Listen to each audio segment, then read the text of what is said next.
इस डिक्टेशन की advance outlines और पीडीएफ के लिए हमारे पेड बैच से जुड़ें।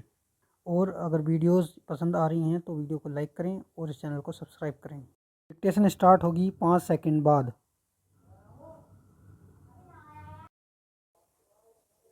स्टार्ट। महोदय, हम बात उठाएंगे उन बेरोजगार युवाओं की जिन्हें देश में नहीं बल्कि विदेश में रोजगार मिलता है। हम आवाज़ उठाएंगे उन बच्चों की जिनकी मेहनत आज व्यर्थ हो गई है। जब नीट का पेपर लीक हुआ, हम बात उठाएंगे उन जवानों की जम्मू में जिनकी शहादत हुई है। हम बात उठाएंगे उन ईमानदार करदाताओं की जिनका पैसा पुल गिर जाने पर व्यर्थ हो जाता है। यह जनता निर्धारित करती है कि वह किसकी राय को स्वीकार करेगा, चाहे वह सत्ता पक्ष हो या विपक्ष हो। आज देश बदल चुका है।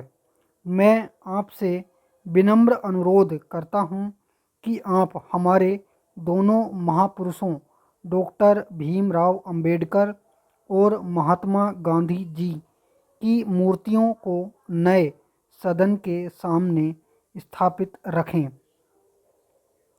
सबसे पहले सिक्किम के जितने भी मतदाता हैं, मैं हृदय से उनको धन्यवाद देता हूं। 18वीं लोकसभा ऐतिहासिक है क्योंकि भारत अमृतकाल में प्रवेश कर रहा है। 18वीं लोकसभा सिक्किम के लिए भी अत्यंत ऐतिहासिक है क्योंकि भारत के 22वें राज्य के अभिन्न अंग के रूप में वर्ष 2025 में सिक्किम को 50 साल पूरे हो जाएंगे।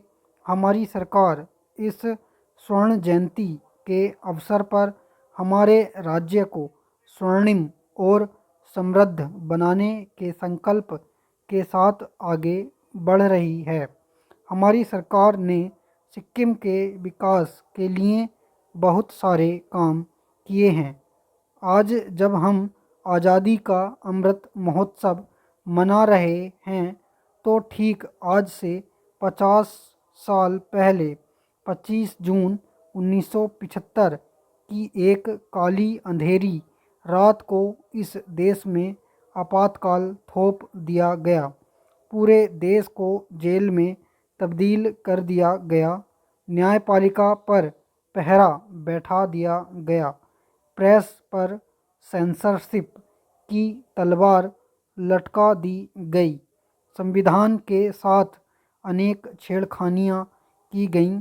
आज़ादी के अमृत महोत्सव वर्ष में हमें यह जनादेश मिला है।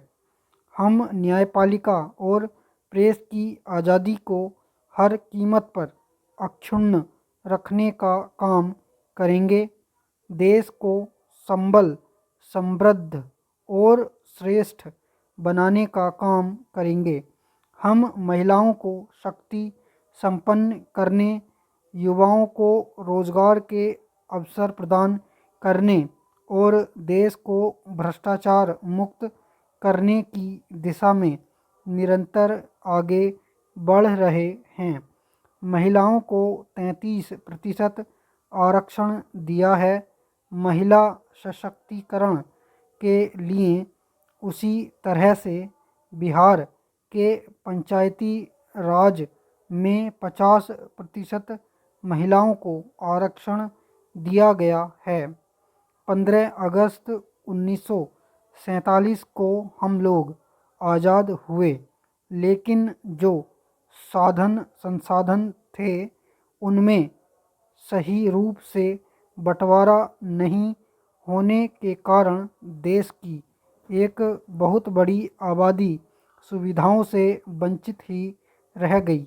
स्टॉप।